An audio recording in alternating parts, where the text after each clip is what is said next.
കർണാടകയിൽ മുഖ്യമന്ത്രി മാറ്റത്തിന് കളമൊരുങ്ങുന്നു. സിദ്ധരാമയ്യ രാജിവെച്ചേക്കും എന്നുള്ള വിവരങ്ങൾ പുറത്തുവരുന്നു. സിദ്ധരാമയ്യയോട് സ്ഥാനമൊഴിഞ്ഞ് രാജ്യസഭാ തെരഞ്ഞെടുപ്പിൽ മത്സരിക്കാൻ ഹൈക്കമാൻഡ് ആവശ്യപ്പെട്ടതായാണ് സൂചന. സമവായ ഫോർമുലയിൽ സിദ്ധരാമയ്യ തൃപ്തനല്ല. ഡൽഹിയിൽ നടന്ന മാരത്തോൺ ചർച്ചകൾക്കൊടുവിൽ കർണാടകയിലെ കസേരകളിക്ക് വിരാമമാവുകയാണെന്നാണ് വിവരം. മുൻധാരണ പ്രകാരം സിദ്ധരാമയ്യ സ്ഥാനമൊഴിയണം. കർണാടകയിൽ നിന്ന് ഒഴിവുവരുന്ന രാജ്യസഭാ സീറ്റിൽ മത്സരിക്കണം. ഡൽഹിയിൽ ഉന്നത സ്ഥാനം. ഇതാണ് സിദ്ധരാമയ്യയ്ക്ക് മുന്നിൽ ഹൈക്കമാൻഡ് വെച്ച സമവായ ഫോർമുല. ഒട്ടും തൃപ്തനായല്ല സിദ്ധരാമയ്യ ബംഗളൂരുവിലേക്ക് തിരിച്ചിരിക്കുന്നത്. സിദ്ധ ക്യാമ്പിലുള്ള ആളുകൾ രാജി എന്ന ആവശ്യത്തോട് അനുകൂലിക്കുന്നില്ല. സമ്മർദ്ദം ശക്തമായാൽ അടുപ്പമുള്ള നേതാക്കളിൽ ഒരാളെ മുഖ്യമന്ത്രി സ്ഥാനത്തേക്ക് എത്തിക്കാനാണ് നീക്കം.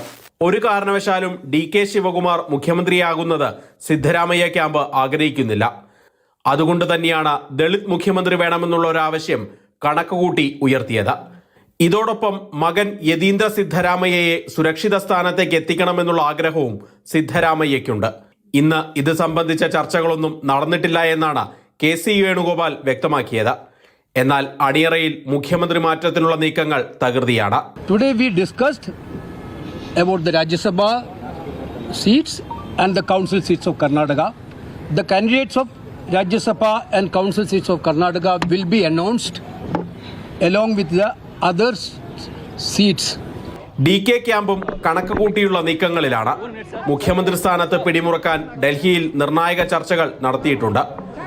പാർലമെന്ററി പാർട്ടിയിൽ ഇപ്പോഴും ഭൂരിപക്ഷം സിദ്ധരാമയ്യയ്ക്കാണ്. എന്നാൽ കേരള മാതൃകയിൽ ഹൈക്കമാൻഡ് തീരുമാനമെടുക്കണമെന്നാണ് DK പക്ഷത്തിന്റെ ആവശ്യം.